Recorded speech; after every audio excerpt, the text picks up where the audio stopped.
Hello and good morning friends.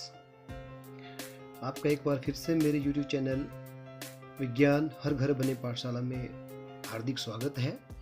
पिछले video में हमने कक्षा 8वीं पाठ 6 के अभ्यास के सभी प्रश्न उत्तर किए थे और समझे थे। तो आज हम इस वीडियो में कक्षा 8 का अध्याय 7 पौधे एवं जंतुओं का संरक्षण इसको शुरू करेंगे, पढ़ेंगे।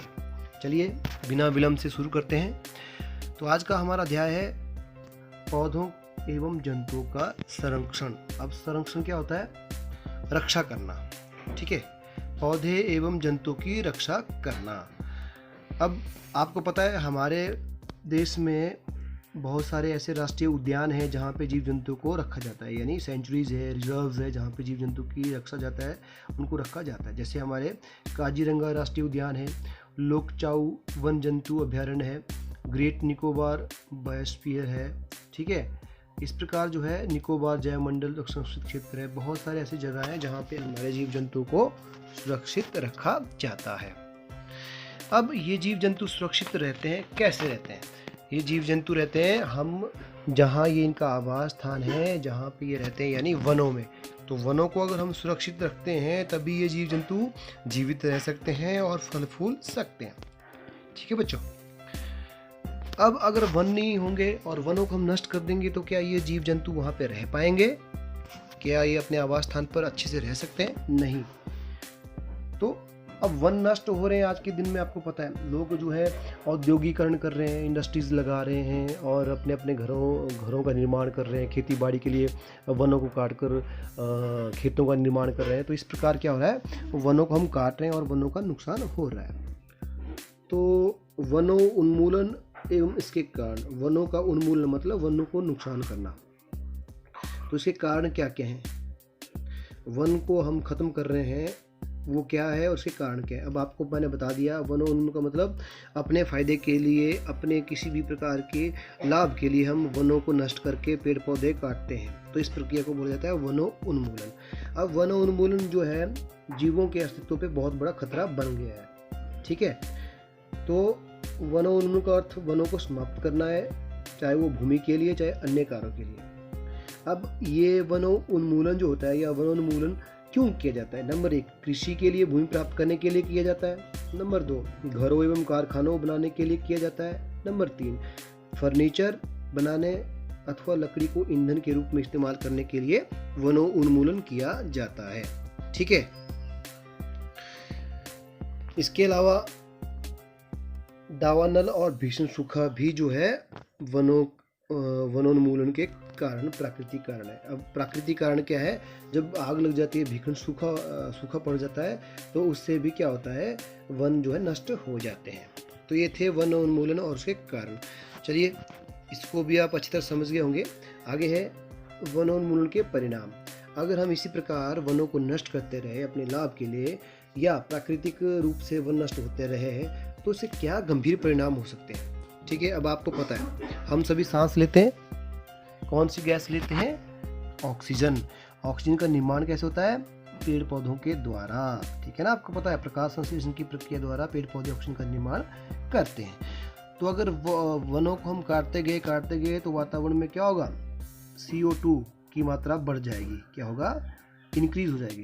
कार्बन डाइऑक्साइड की मात्रा बढ़ती जाएगी और O2 की मात्रा क्या होगी? डिक्रीज हो जाएगी। धीरे धीरे यह घट जाएगी, O2 ऑक्सीजन। तो इस प्रकार अगर ऑक्सीजन घटती गई, कार्बन डाइऑक्साइड बढ़ती गई तो हमें सांस लेने में क्या हो जाएगी? समस्या हो जाएगी। तो ये हमें सबसे पहली समस्या क्या होगी?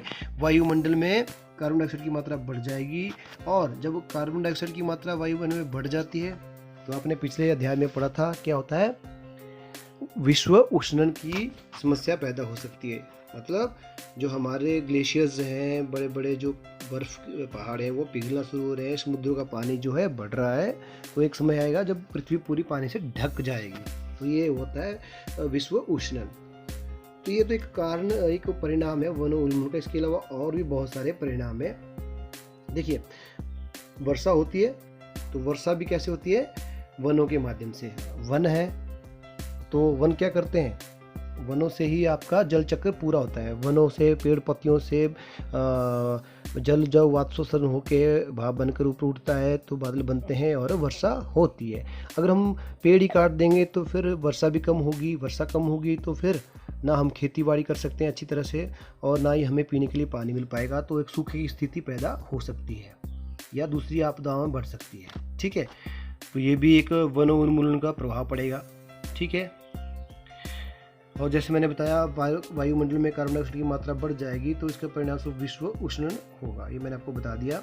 और पृथ्वी के तापमान में वृद्धि से जल चक्र संतुलन बिगड़ जाएगा, ये भी मैंने बताया। और जिसके कारण सूखा पड़ जाएगा, ये भी मैंने बता दिया। तो ये जो परिणाम है ये है वनों उन्मूलन के, यानी वनों को नष्ट करने के परिणाम है। इसके अलावा धीरे धीरे आप क्या करोगे, मृदा के परिवर्तन आने लग जाएगा, किसी भी मृदा के भौतिक गुण नष्ट हो जाएंगे। अगर हम वृक्ष को काटते रहेंगे तो वनस्पति पर प्रभाव पड़ेगा।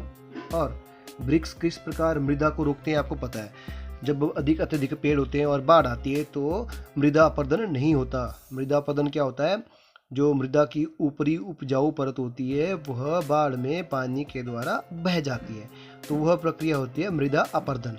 लेकिन अगर अत्यधिक पेड़ होंगे यानी वन होंगे तो क्या होगा, मृदा अपरदन नहीं होता। कैसे, जो पौधे होते हैं उनकी जड़ें जो होती हैं मिट्टी में धंसी होती हैं, वह मिट्टी को अपने में पकड़े रखती है, जिस कारण मृदा की ऊपरी परत पानी में नहीं बहती जब बाढ़ आती है। तो इस प्रकार पेड़ पौधे जो है मृदा के अपरदन को भी रोकते हैं। लेकिन अगर हम वनोन्मूलन करेंगे, पेड़ पौधे काटेंगे तो मृदा अपरदन की दर बढ़ जाएगी, तो मृदा जो हो जाएगी धीरे धीरे धीरे खत्म हो जाएगी और एक मरुस्थल का निर्माण हो जाएगा। तो इस प्रक्रिया को कहा जाता है मरुस्थलीकरण, यानी धीरे धीरे उर्वर भूमि मरुस्थल में परिवर्तित हो जाती है वनोन्मूलन के कारण। मृदा की जो उर्वर वाली जो ऊपरी परत होती है वह वनोन्मूलन के कारण बाढ़ आती है उसके कारण बह जाती है और धीरे धीरे वह मरुस्थल का रूप लेती है। इस प्रक्रिया को मरुस्थलीकरण कहा जाता है। तो इतने सारे जो है वनोन्मूलन के परिणाम हो सकते हैं। इसके अलावा जब मृदा में जल धारण क्षमता जो है ऊपरी सतह पे नीचे की ओर श्रावण करता है, यानी जब आपके मृदा में जो है जब बारिश होती है तो पानी जब गिरता है तो मृदा में पानी नीचे रिसता रहता है। लेकिन अगर मृदा बह जाएगी तो पानी रिसना खत्म हो जाएगा, जिसमें मृदा के अंदर पोषक तत्व और जो दूसरे जो गुण होते हैं वह खत्म हो जाएंगे। तो इस प्रकार जो है मृदा अपरदन के कारण बहुत सारी समस्याएं उत्पन्न हो जाती है। तो ये थे वनोन्मूलन के परिणाम। तो इतने सारे परिणाम मैंने आपको बताए वनोन्मूलन के, जैसे मृदा का अपरदन हो सकता है, वर्षा कम होगी, ठीक है, और क्या होगा, कार्बन डाइऑक्साइड की मात्रा वायुमंडल में बढ़ जाएगी जिससे विश्व उष्णन होगा, जल चक्र प्रभावित होगा, मृदा का मरुस्थलीकरण हो जाएगा, मृदा में पानी सोखने की क्षमता कम हो जाएगी। इस प्रकार अनेक दुष्परिणाम होंगे वनोन्मूलन के। तो ये भी आपको समझ आ गया बच्चों। चलिए आगे बढ़ते हैं। अगला है हमारा वन्य एवं वन्य प्राणियों का संरक्षण। अब हम वनों और वन्य प्राणियों का संरक्षण कैसे कर सकते हैं। हम आपको, जैसे मैं आपको बता रहा हूँ कि वनों का संरक्षण करना बहुत आवश्यक होता है। तो जैसे मैंने आपको पाठ के शुरू में बताया कि हमारे देश में हमारी सरकार ने ऐसे ऐसे प्रोग्राम चलाए हुए हैं कि कोई वन क्षेत्र है उसको हम संरक्षित कर देते हैं कि वहाँ पे जीव जंतु हैं और पेड़ पौधों को नहीं काटा जाएगा। इतना जो आपका एरिया है उसको आपने संरक्षित कर दिया है।